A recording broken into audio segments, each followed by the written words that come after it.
chapter 1, part 2. Chapter 1 of history, class 10, the rise of nationalism in Europe, part 2. Now, part 2, you are going to study part 2. Part 2 का आप point 2 देखेंगे. Open your books. Open your books. Page number 8. Point 2. Headline: The making of nationalism in Europe. साफ सामने देखिए, सामने बैठकर. Making of nationalism in Europe. इसके अंतर्गत आप देखेंगे कि the contribution of the Napoleon Bonaparte by reforming the so many methods through civil code of 1804. Nationalism Europe में लाने में नेपोलियन बोनापार्ट का civil code, that is also called the Napoleon code, introduced by the Napoleon Bonaparte after the becoming the emperor of France. कहने के लिए emperor बन गया, जो डायनेस्टी सिस्टम का सिंबल है. सम्राट डायनेस्टी का हेड होता है, लेकिन उसने सो मेनी मैटर में रिफॉर्म किया, बहुत सारे विषय में रिफॉर्म किया. जैसे बहुत सारी रिफॉर्म के तहत उसने नेशनलिज्म की भावना को लोगों में उभारा. क्या क्या उसके विचार थे जो डेमोक्रेसी से मिलते जुलते हैं, वे हैं as Napoleon Bonaparte, abolition of privileges given by God. सबसे पहले नेपोलियन बोनापार्ट ने एक डायनेस्टी स्टेट से नेशन स्टेट में कन्वर्ट करने का जो प्रोसेस है, उसने पब्लिक के बीच में privileges given by the God, जो सदियों से चले आ रहे विशेषाधिकार कुलीन वर्गों को था फ्यूडल सिस्टम के अंदर, सामंतवादी व्यवस्था के तहत, उसको एबॉलिश कर दिया. वह उसे एबॉलिश कर दिया, समाप्त कर दिया. जो नेशन स्टेट यानी डेमोक्रेसी की पहचान है और नेशनलिज्म की पहचान है. Secondly, establish the equality before the law. आप जानते हैं इक्वालिटी बिफोर द लॉ यह डेमोक्रेसी की निशानी है, नेशन स्टेट की निशानी है. It is not symbol of the dynasty state. Dynasty state तो किंग ऑल इन ऑल होता है, what ever the king say that is law.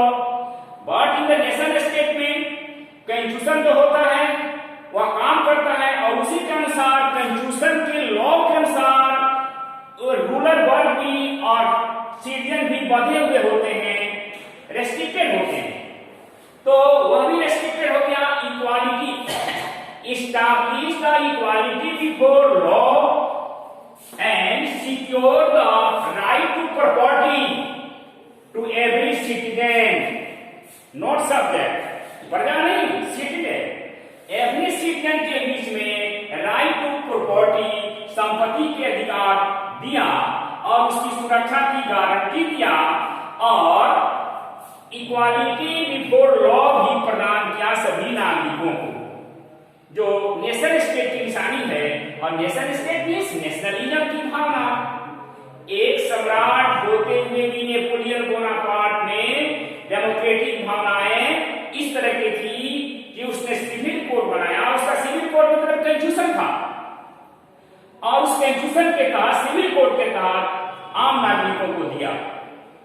इतना ही नहीं, नेपोलियन बोनापार्ट ने क्या क्या किया डेमोक्रेटिक सिस्टम के अंदर.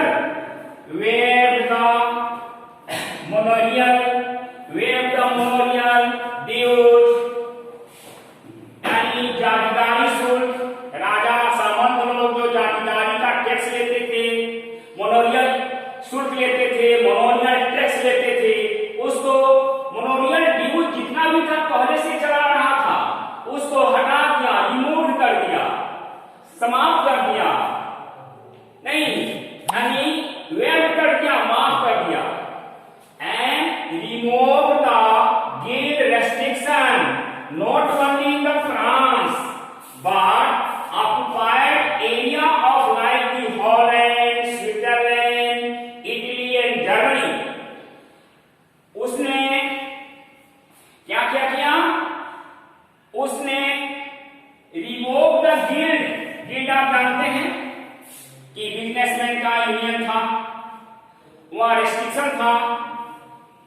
करना पड़ता था, रजिस्ट्रेशन करना पड़ता था।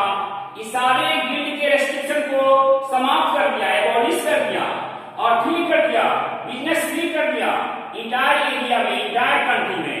केवल फ्रांस में ही नहीं, आप जानते हैं कि नेपोलियन बोनापार्ट सिकंदर महान की तरह पूरे यूरोप की धरती को जीतकर इंपेरर बनना चाहता था, तो उसने हॉलैंड को जीता, स्विट्जरलैंड को जीता, इटली को जीता, जर्मनी को जीतकर वहां भी यह सिस्टम लागू किया, यानी गिल्ड रेस्ट्रिक्शन को समाप्त किया, सिविल कोड लागू किया, इक्वालिटी दिया, राइट टू प्रॉपर्टी दिया,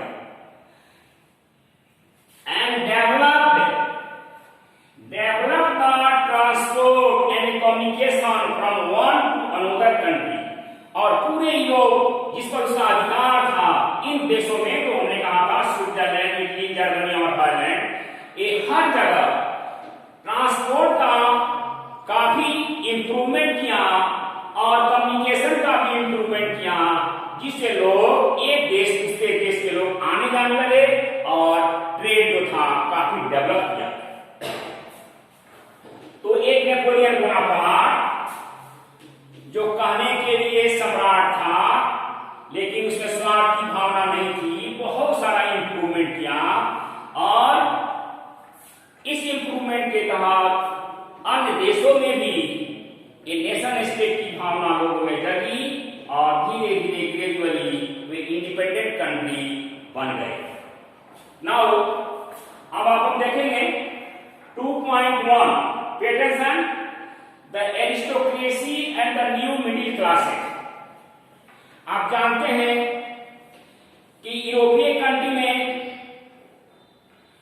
यूरोप की अंदर, मध्यकालीन यूरोप में वहां फ्यूडल सिस्टम था, यानी सामंतवादी व्यवस्था थी, जिसमें 60% लैंड के मालिक हमारे जमींदार हुआ करते थे, लैंडलॉर्ड हुआ करते थे, और किसान लोग मात्र 40% जमीन पर इनका अधिकार था और वो भी टैक्स देते थे अपने मालिकों को। तो इस तरह से जबकि किसानों की संख्या, टोटल संख्या की आबादी का 90% किसान थे, 10% की सामंत लोग थे और सारी जमीन की 60% जमीन पर वे अपने काबू पाए थे। तो इनके अगेंस्ट में आप देखेंगे कि मिडिल क्लास का उद्भव हुआ।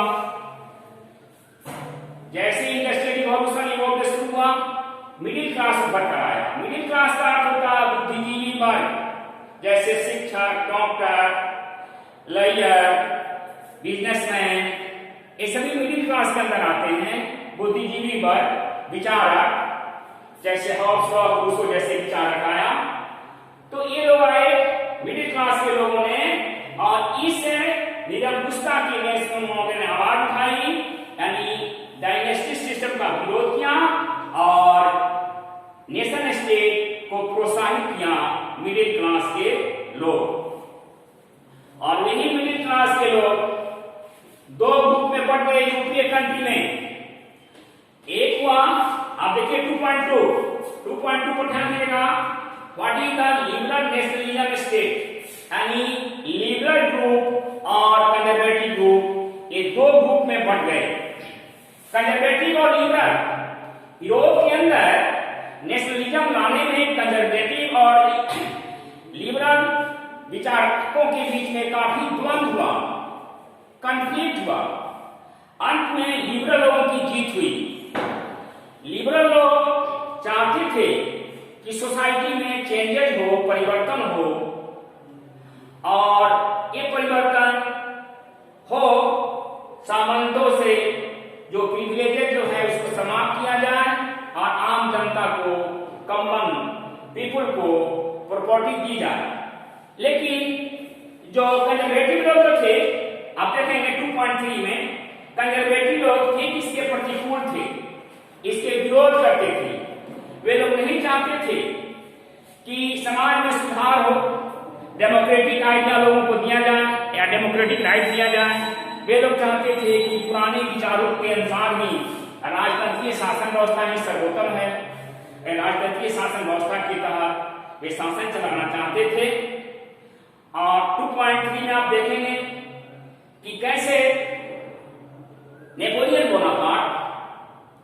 जो अपने साहस की बदौलत यूरोप के बहुत सारी कंट्री पर आधिपत्य करके वहां कब्जा किया, इसे तंग आकर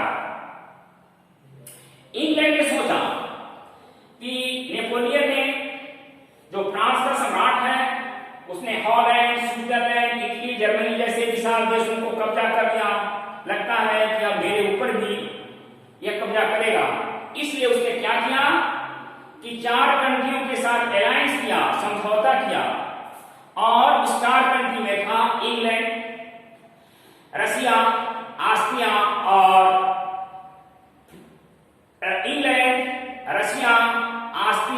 और पर्सिया। ये 4 कंट्री की सामूहिक सेना ने वाटरलू के मैदान में नेपोलियन बोनापार्ट को ललकारा और 1815 की कहानी है। 1815 में Napoleon Bonaparte was gifted by the combined army of the UK, Russia, Persia and Austria.